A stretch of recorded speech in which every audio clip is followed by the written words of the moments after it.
Hi, everyone. It's the Completely Unnecessary Podcast for August 30th, Tuesday, 2022. That's Ian Ferguson, and it's True Classic Tea. Nice and comfy. I'm Pat Contry. We got a show today, don't we, Ian? We do. Talking about where we are at with modern gaming with the PS5 price increase, and Phil Spencer saying there'll be less exclusive games as time goes on. Wow. Warner Brothers regrets doing the Snyder Cut. Gamescom happened. Sakurai started a YouTube channel. And other stuff's been happening. I bloviated, waxed nostalgic about Knight Rider before we start recording this on the exclusive patreon.com/CU podcast. Bonus bits. Bonus bits. Bonus. Ian wanted to knock me out because I was talking about how much I wanted to go back and live in 1983 with a leather jacket and my big hair when it was in fashion. Little nostalgia. We decided this is season 4 Michael Knight here. His poof came down as the seasons went on. It wasn't in style anymore in 85, 86 when the show ended in its 4th year.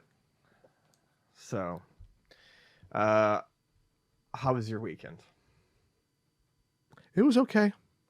Yeah. I tried to relax yesterday. I always consider Monday part of the weekend. This is like a Monday to me in terms of work, the podcast. It's the first like get up and go day where you have to do a lot of work. But no, it was okay. I got Indian food with a friend. Frank had a nice little get together with 3 of the guys, a guys night, like 2 of his older friends and me. And we had trouts with heads on them. I never had a fish, like a full fish before. It's good. It's tasty. Oh yeah. And it was always obviously gutted, only had the spine in it and the head. The head bothers me still. I like get the head off away and put it on a plate. It was easier to eat than I thought. I pulled this spinal cord out a la Sub-Zero, and most of it came out. There's still little pieces. Yeah, you lose a little something. You gotta, in there. It's like you gotta get that out. But it's a lot of fish and a trout. About it's like 18-inch trout. Yeah, trout's good. It's probably like a good 1.5 pounds of meat on that almost. It was a heavy fish. And then no, Frank made his rice pilaf. He loves the pilaf. The wild rice pilaf is good. Oh, yeah, it's good. Intermittent fasting. That's right. And then also his friend Richard did grilled asparagus on the grill. Oh, that's grilled asparagus, yeah, of course it's on the grill. But and then grilled bacon wrapped asparagus is really good too. Oh, and then for dessert I bought one of those, like you go to the store, you buy like the chocolate cake rings, that for some reason the sauce on it tasted like medicine. It tasted off. I don't know why. It's like it tastes like rum, but this is not alcoholic. Like it tastes like a rum cake, but it wasn't. It was weird. Then I got macaroons. Who doesn't like a macaroon? I can eat like 70 of those. Coconut's so good. They're good. That was my weekend. Was eating. I was in Tijuana helping Vani with her mom, who has been very sick, and that's about as much detail as I'm going to go into on that. I got back last night. I did not eat well over the weekend. It was a very busy weekend. It was mostly I lived mostly off of protein shakes. Protein shakes and Diet Coke was what got me through the weekend. Okay. And I ate like an animal. I ate like half a cantaloupe on Sunday when I was making some fruit salad for her mom. I just it was like I tasted a little piece, and like all of the lack of nutrition that had been going. You needed those vitamins. It kicked in, and I just like an animal. Cantaloupe's good. So I decided today. I made a bold decision this morning. Now that I am back in town, and I need some real food, I am ordering the Mona Lisa's eggplant sub tonight. It's good eggplant. It's a fucking great It's good eggplant. Sub. It's a fucking damn it, great intermittent sub. fasting. Yeah. Damn it. So I'm really looking forward to that tonight, frankly. I've got nothing else on my plate. I don't return to work until tomorrow at my day job because I've got to go home and get my life in order a little bit. So that's going to be the centerpiece of my day. I'll probably get a cannoli too. Okay. Won't be the cannolis we had back east, but I know I've had Mona Lisa's cannolis before. I got into an argument with Frank about that. I said, Frank, I want to order cannolis and have them shipped from New York. He's like, nah, it's good enough. I said, Frank, it's probably been way too long since you had it. I'm telling you, Frank. I said, you should let me order them for you. I order the strufoli every year. Just tell them these are the pastries that made me cry. I shouldn't. I And I pay for it, by the way. Ian cried they were so good. I hate when people say not to do things where they don't have to pay for it. Or it's like, let me pay for it and get it. My mom used to do that. My mom's like, why did you buy that? Because I wanted people to enjoy it, Mom. Yes. We're not, you don't, my mom still always thought she was living with her like 7 siblings that like, yes, they were probably, they couldn't spend money on a lot of stuff. It's like, Mom, let us enjoy stuff while we have life on this planet. Like, let me buy stuff. Like, she's always, you can't take it with you. No. So just fucking, I can't take this shit with me. Enjoy it. I can't take that copy of Danny Sullivan's Indie Heat with me. I want to. Anyway, so what was I saying? I want to just order $100 worth of pastries and have it shipped. Yeah, you should. I want to do that. Speaking of pastries. Oh, okay. Oh, what were you gonna say? No, you go first. Pastries are more important. Oh, I was gonna say, speaking of pastries, Kirby's Dream Buffet kind of came out silently. Well, I want to tell you about my new Mexican experience. Oh no, please tell me about that. Because it's always a big thing where I try a new Mexican place. There's like Sombreros is really good. Colimas I told you about. Whenever I always juggle around in my head like which ones I like, what they offer. I never like to say I don't like. I'm Jesus, not big on sombreros. Sorry, I'm not. Did you have their calamari taco? Did you have their fried calamari taco? It's really fucking good. Not many places have that. Could change my opinion. Because calamari taco is probably my favorite, like, seafood taco. It's so good. And most places don't have it, like regular Mexican places. So I tried Tony's Mexican. They're in Hillcrest. And DoorDash recommends it to me, like, randomly, I guess. I never saw it before. So I was like, okay. Tony's Fresh Mexican, excuse me. Is. I got it. 4 stars, according to a certain online... It's 4 on like a couple of different things. 2.5 on Yelp though, but Yelp sucks. Well, I was gonna say I looked at it. I was like, no, I'm gonna give it a go. So why did I like Tony's Fresh Mexican food? Why did you? Well, now I'm trying to find the frickin' menu. I always try the breakfast burrito. You can't fuck up a breakfast burrito. It's really tough. Like any breakfast you have is gonna be usually pretty good. The Buenos Dias. Yes.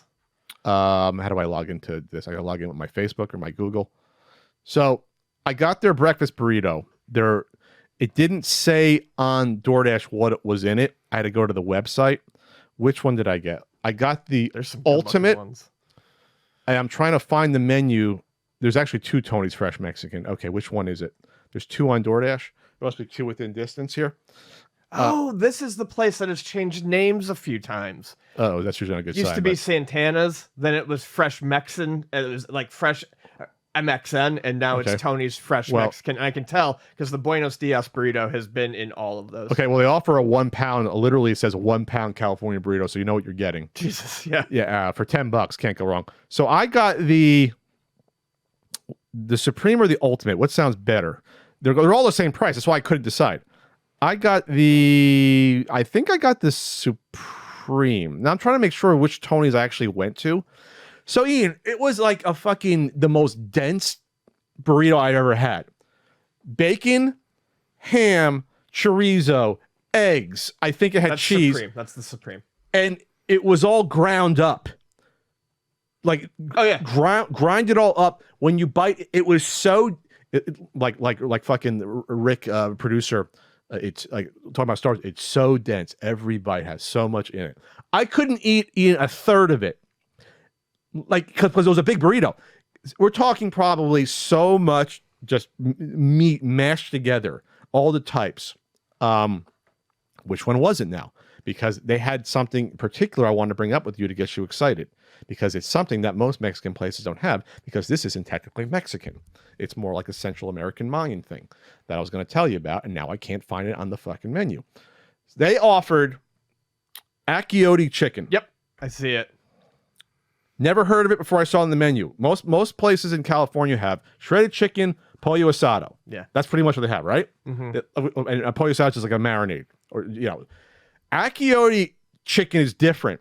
It comes from this weird plant that I believe is more Central America. It's a reddish. Yeah, it's red. It's very red. It's a reddish sort of, and they grind it up. It's a redded like red seed. They grind it up.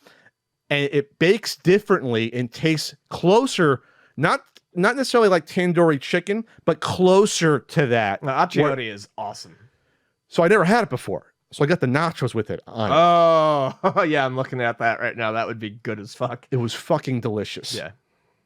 It was succulent. It's like a reddish sort of chicken, and I wish more places around here offered it. It's the first place I ever saw it offered it. and it was delicious. This actually sounds really good. I just want to bring it up. The golden egg burrito. Hit me, Ian. Carne asada, jack cheese, rice, and chipotle sauce. But the eggs are over easy. So they run inside. They run inside and make and like rice in a burrito.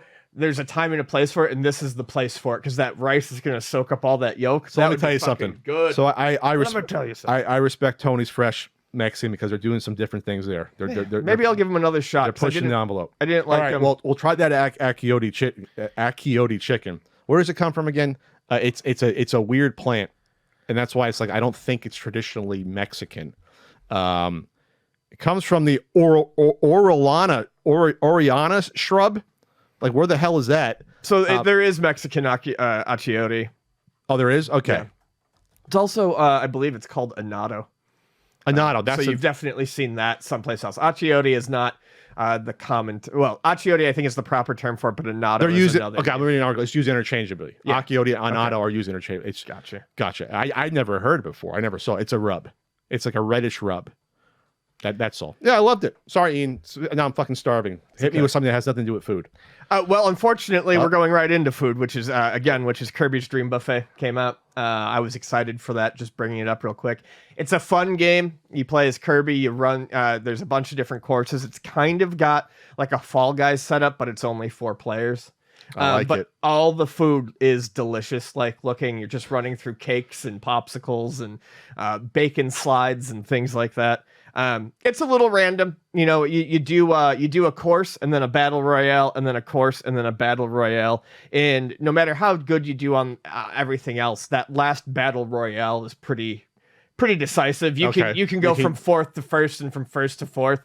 But I think we maybe guessed the price as like $19.99 or $29.99 at most when we covered it. It's $15. $15? Yeah, I mean, Nintendo releasing a game for $15. I was like, fuck. So it's well worth the 15. It's a fun game. And it's multiplayer only. No, well, there's single player races, but I mean, you're buying it to go online and play against other people. $15 first party title. Super Mario 35 would have been the first experiment. They made it $15. Everyone would have bought it for that. Yeah, kept it around. Yep, absolutely. Still pissed about that. Gamescom happened this past weekend. It sure did, Ian. I've got two things that I a lot of this is not anything like super big coming out of there. Well, there's 2 things that I think are important. One, Sonic Frontiers got a real like a good official like this game is almost ready trailer, and I think the game actually looks pretty good, and it just makes me go back to what a boneheaded idea it was to put all that footage out there that IGN got of like people messing around with beta versions. It made the game look awful. You don't want to show a game in that condition, but this definitely makes me feel like the game is going to be pretty decent.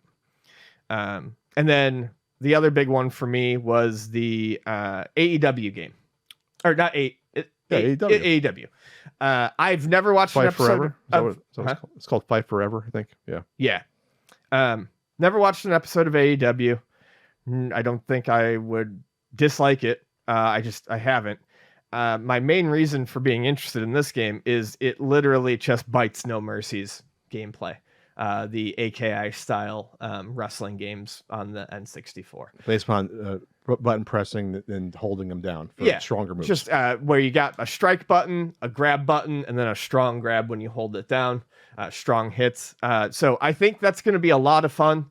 I love wrestling games. I haven't bought one in a long time. If this has a good create-a-player mode, I could see myself getting really into it. Yeah, we need competition.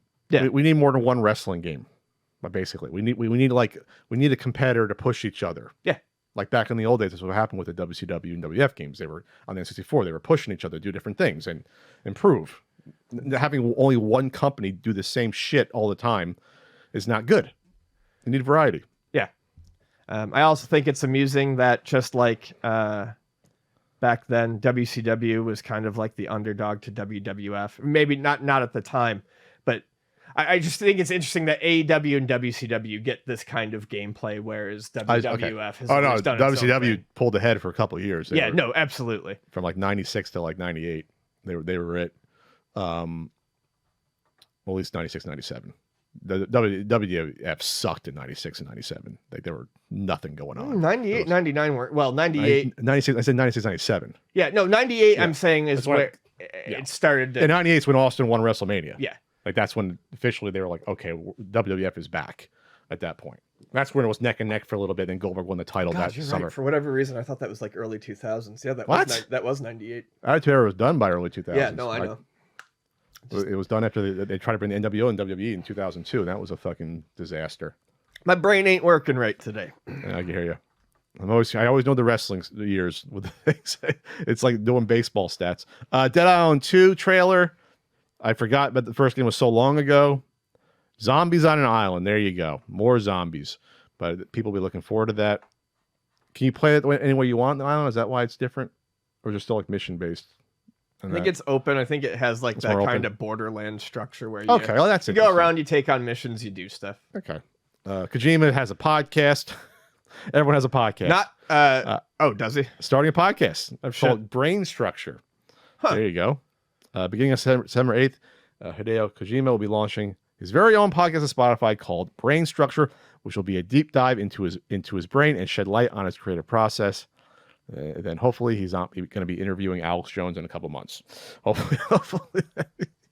You imagine that Kojima becomes like a conspiracy theorist on Please podcast. No. Please no. Return to Monkey Island gets a September release date. Dune game, AEW Fight Forever. You just talked about that. I wonder if that'll be a yearly series every other year, because back in the late 90s it was every year for those franchises for both WWE. Sometimes there was multiple in one year. You got like Nitro, the shitty Nitro, and you got another WWE game in the same year based on the consoles. Thunder were so bad. Thunder Nitro is a fucking horrific game. Thunder is a little bit better, but not by much. I would rather play Thunder than either Attitude or Raw. Though some people like the Attitude engine. I hated it. I think it got a decent review in the certain N64 guidebook just because a lot of like extra features.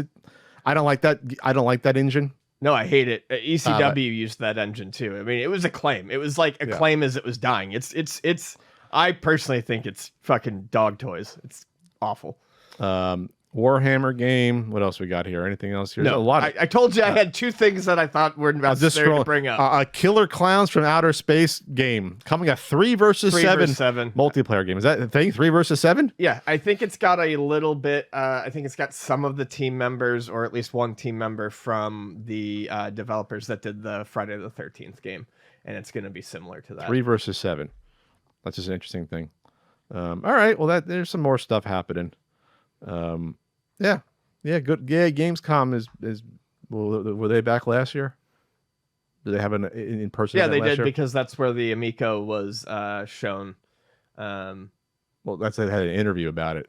I don't think it was playable, but there was a video that showed them playing Aftersmash with that one guy for like 30 minutes. It was like an infomercial. I'm just saying that yes, there was a Gamescom because that's where that was. It was like an infomercial thing. Actually, one last thing from Gamescom though, Pokemon collaborates with Mini to reveal a new EV with a projector for movies and games. This is from Brandon Saltamachia, Retro Dodo.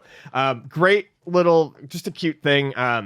Mini is bringing out a new electric vehicle called the Ace Man, and to promote it, they kind of fake packaged one up to look like a toy at Gamescom.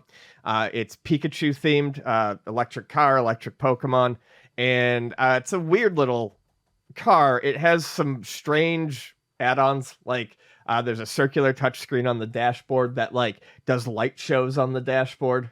Is that just for this prototype model, or is that going to be like anyone you buy? I don't know. But I think it's going to be for all of them. The promotional video also shows that they have a projector that you can use to project onto the wall to watch movies or play games. Okay. Just a very, very strange car. Go down to the schoolyard and project it against the school brick wall. Yeah, and play some games. But anyway, I just thought in your fucking $50,000 electric Mini, how much it's going to cost. More than anything, I just thought the packaging was cute. Minis historically have been overpriced for what you get because they were like the chic car to have like 12, 15 years ago. and they're underpowered, undersized cars. Italian Job really brought the Italian Job remake really brought them back into the forefront. Yeah, they got them over here, but like when I was investing at the time in the mid 2000s, I'm like, they're not that powerful. They're just small cars, and they're overpriced for what you get. I think they're adorable, but yeah, it's just they were always a little bit more than other cars in their class back then. It's a car cast now. We're doing the car cast. So see you car cast. Everything but games. That's cute. We'll see what happens with that Pikachu model car. Who ends up getting that in their garage? Sakurai's doing the easiest thing possible after working his ass off for years and years on Smash Brothers. He's starting a YouTube channel. Well, it'll be a lot easier than doing the games. Maybe, but it's a great channel, and I think this is oddly a feel-good sort of story. After 3 years of basically posting screenshots every day of Smash Brothers on his Twitter, he announced that he's going to do a YouTube channel, and I think it's a very interesting idea. He's going to do bite-sized presentations on game development. The guy's, obviously a genius game designer, the father of Kirby and, the Smash Brothers series. And these little 2 to 5 minute videos are... Oh, geez. There's already several out? Yeah. God. They focus on not risk, technical reward. stuff, hit stops. They focus on theory more than anything. Risk and reward and Space Invaders. Just simple sort of, interesting. But yeah, and I'm sure he's going to get a little bit more detailed as time goes on, but he did say that he's leaving out a lot of technical stuff on purpose because he wants it to appeal to everyone. But it's good stuff. I mean, if you're a game developer, this is, you probably already know a lot of this, but anyone getting into it could learn a lot from this. Talking about like the theory of the attack range of the aliens. Yeah. How you're more in danger when they're close. You have to have like the sweet spot of when to go after it, things like that. No, it's interesting. And I'm glad he's using older games that the people watching may not realize how important these games were in the history of development, and what these mechanics sort of gave people. Interestingly, it's not associated with Nintendo at all. He's doing it 100% on his own. He got clearance from Nintendo to use certain documents that he's going to use in some of the videos. That's pretty cool. But yeah, no, he's hired a staff. He's paying them. So he's really getting into it. There's a Burger Time cameo in the Kirby's Dream Land video. I didn't know that. I didn't watch any of these. I would have watched a couple. I gotta go through these. They're short, 5 minutes long. Yeah, 2 to 5 minutes is what he's aiming for, and it's only about a week old. So yeah, I mean they're great. That's very interesting. I wonder when he went to Nintendo and asked that, and they're like, "Oh, you have to keep everything secret." Or he's like, "No, I'm just going to do this. I earned this. I'm pulling rank. I made you plenty fucking money." Yeah, I didn't see sunshine for years. Right. It's funny that he felt the need to post a screenshot every day on his Twitter account. That's just so. They were funny. They were always like weird, funny weird things screenshots too. That he came across. It's not funny. The Snyder Cut. You can't even call it a cut. The Snyder version of Justice League. Right. This came out. Not a cut. No, because they shot new shit, got money to do effects that didn't originally exist and things like that. Warner Brothers execs reportedly regret releasing the Snyder Cut, citing fan aggression.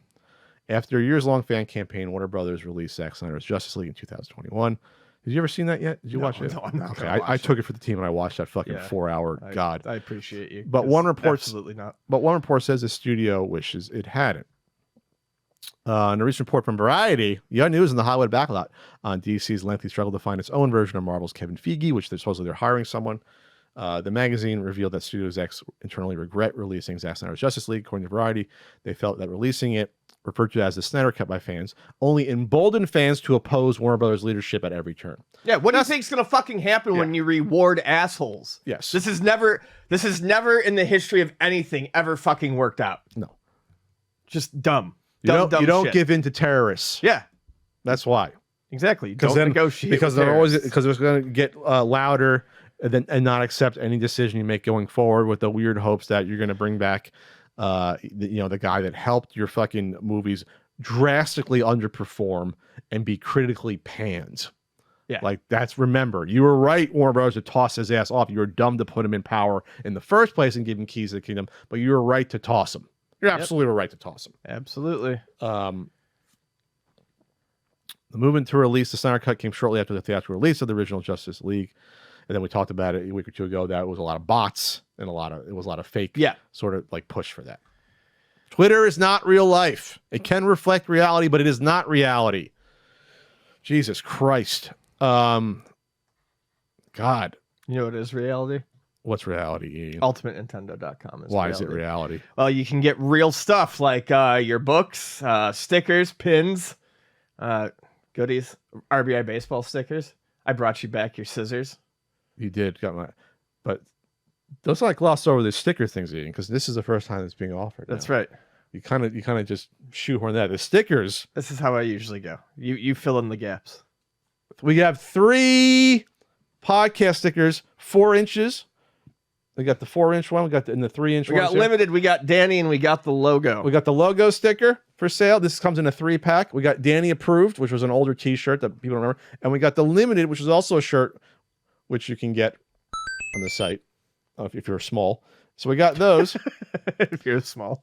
And then if you want to go for Frank, we got the Frank and Pat combo. Got the Frank face. You should put that in yours. Get the Frank one, Ian. And you got the Pat. Are these sticking together? These always stick together. Yeah, they do. I got to make sure not to send you 2 at once because they always stick together. It's like a magic trick. You have 2 Frank. You want a Frank sticker? Did I give you a Frank one? No, you did not. There you go. There's a Frank one for next week. And then I got the Pat. At UltimateNintendo.com. We got them going there. Finally. We got them going. We couldn't get the noise, the sound little device, but whatever. We couldn't find anything that looked quality enough. No, we want only the best for those that see podcast that like us. You're going to be on Twitch Wednesday night? I will be on Twitch. Twitch.tv/ContraCode. Ian will not be there. Exclamation point Ian. Ian is not in the chat.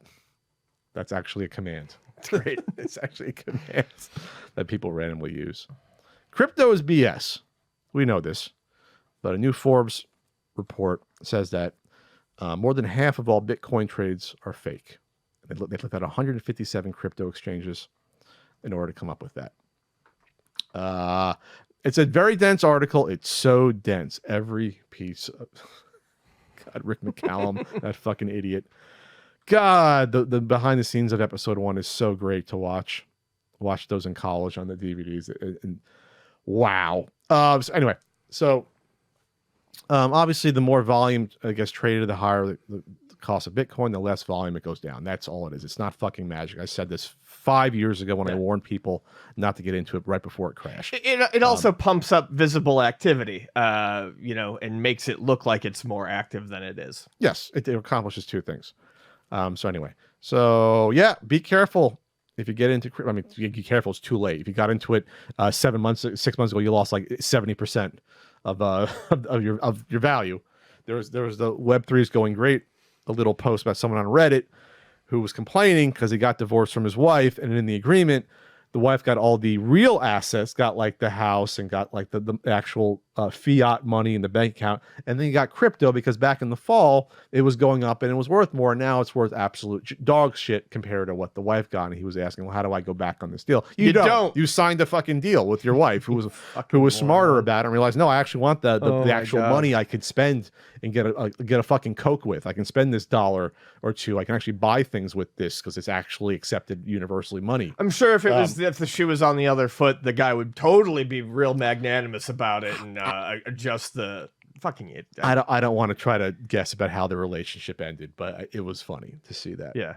The dollar's actually, this is going to come up, I believe, later. The dollar's actually has been strengthened across the world against currencies during this sort of recession, which is interesting. Yeah, that is. So now's the time to travel. If you want to go to Japan, you want to go to Europe, the euro and the pound and the yen are as weak as it almost ever been. Canadian dollar, the Australian dollar, the dollar's been way better against all of them.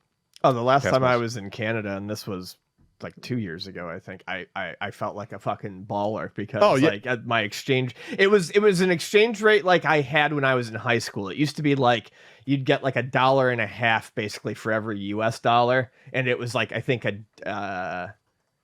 got like $1.30 for every dollar that it was a great exchange rate. It's almost the same thing. It's 75 cents to the dollar. Okay. So that's significant. That is significant, yeah. When I went years back, I think it was maybe 0.15 or 0.2 less. But that's what's the actual calculation? I can't do the math in my head when you do the reverse. No pat. No pat math. $1 is 1.3 Canadian. So you're getting 30% more bang for your buck. That's a lot. Yeah, so you get $1.30 for every buck that you exchange. Yeah. Yeah, that's crazy. That's crazy. And then if you're going to the pound, like the pound was always like 1.5 more. Yeah. Like forever. Oh yeah. And sure. Now the is it called the sterling? It's always like the sterling. Pound sterling or something. Something like that. It's is it the United Kingdom? God, I gotta find it. One pound, 1 USD, 2 pounds. 0.86. We're catching up. Yeah, catching up. That's big. Mm-hmm. Yeah. You look at the past year. You look at these charts. It was 0.74 in January. Now it's 0.86. Now's the time to travel if you can do it. Yeah, I mean, I'm just saying it is. Yeah, that's an aside. Take that dollar. See you, Travelcast. Super Mario Kart 30th anniversary was the 27th in Japan, and it's the September 1st in the United States. I always feel like this could have been a topic. Yeah, could have been. Maybe.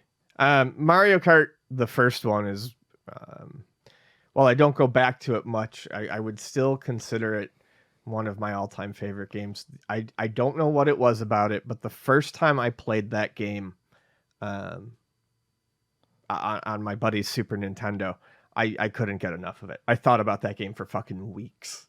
I mean, I adored everything about it. And I think for me, what I really liked about it was I was really interested in, like, when I was younger, the early excursions into, I guess you would say, 3D style gameplay or whatever. Yeah. And, you know, unlike racing games that were on the NES or even other racing games that were on the Super Nintendo, where it was very much you're on the road and you got to stay on the road. Mm-hmm. There was exploration and secrets in Mario Kart. Shortcuts. That made the game feel like Mario more than just the theming. And I loved that. You could play around a little bit more. The idea that there was hidden stuff and that you could go kind of off-road and find new things. It was this early, it's weird to say it with a racing game, but it gave me this early sense of exploration from a viewpoint, you know, that you didn't usually see. And I loved it. I loved it to death. And honestly, as time has gone on, you know, I liked Mario Kart less and less with a lot of these releases until 8 came out. And I love Mario Kart 8. I've probably put, at this point, 250 hours into Mario Kart 8. I think it's fantastic. But yeah, I mean, and for me, when it comes to kart racers, was this the first kart racer? If not, it became the prototype for them. I'm fairly certain it was the first kart racer.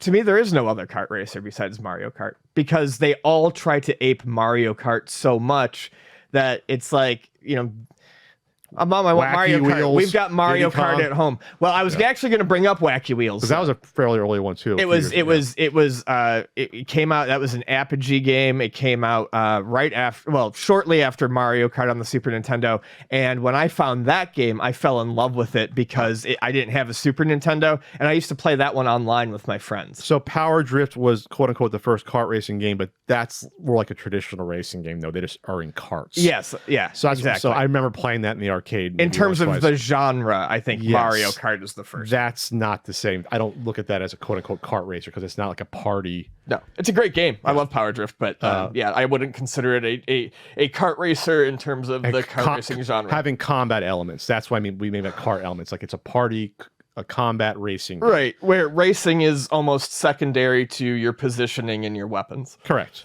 So that obviously sort of started off. Then you had Diddy Kong.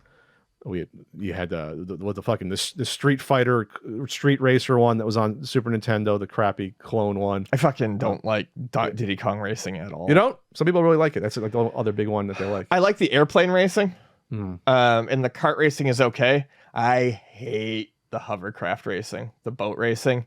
Can't fucking stand it. And you got the Lego Racer game that came out on the computers and on N64. Mickey's Magical Racing or whatever. Disney's Mickey Speedway. Speedway USA. Yeah. I think I could review in a certain N64 guidebook. That one is actually pretty fun. I haven't played it in a long time, but I did like it. But yeah, you start a new genre thanks to Mode 7 capabilities.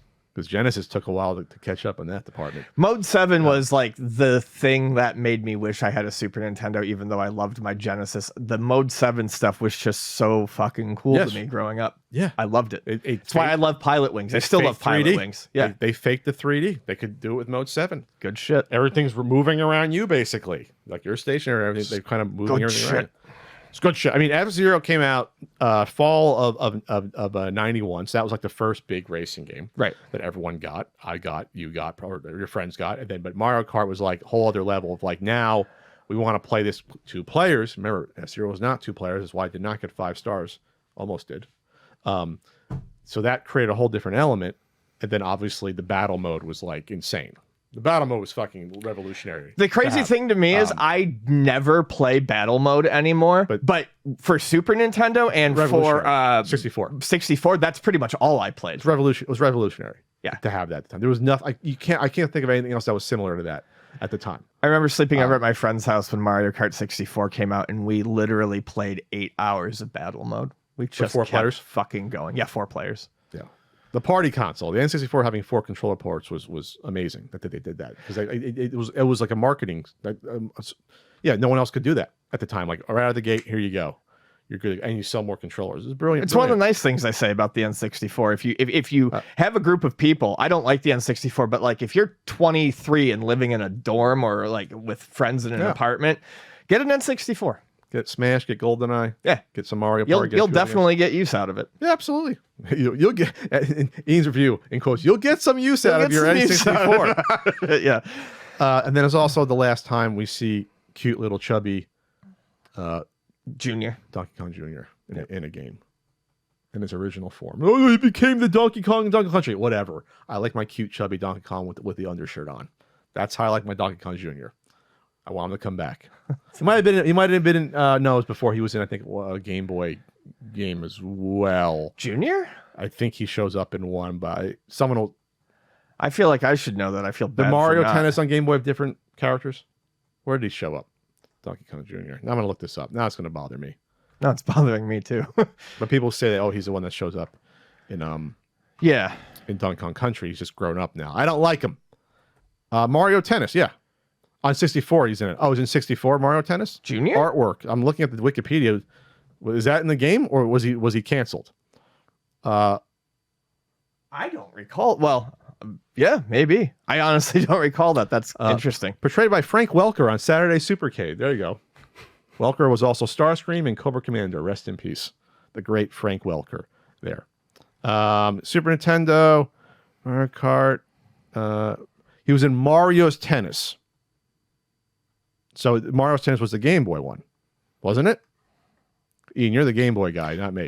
Tennis is tennis on the Game Boy, on the black and white. What the Game fuck Boy. is Mario Tennis? Mario's Tennis. Yeah, that I don't know. Oh, Virtual Boy. I knew we should have. Sorry, it was on the Virtual Boy Mario Tennis. Ah, okay. Wow. So okay, he's actually a playable character on that. There you go. Okay, I want him back, Nintendo. Put him on that cute little undershirt with the little barrel on it or whatever he has. All right. Well, finally, what we got? Resident Evil show canceled. Do we fucking care? No, I don't. Do we watch that? I haven't watched it. Did people liked it? No one probably liked it. It's one of the times probably where I don't care about the canceling thing. Obviously, some people probably liked it. I just started watching a show on Netflix. My friend told me about it's called Friends from College. They only did 2 seasons of it. Last season was in 2019. It looked interesting. About 40-year-olds that are reconnecting after 20 years, and it's disastrous, obviously. Looked interesting. Good cast. Have you watched The Bear yet? The Bear? Yeah. What's The Bear about? I thought I brought it up. Everyone, it's been talked about quite a lot. One of the best TV shows I've ever watched. It's about a guy who comes back from New York to kind of take over his brother's restaurant after his brother killed himself. And it's the most accurate depiction of restaurant work I have ever seen in my life. So that's why you like it.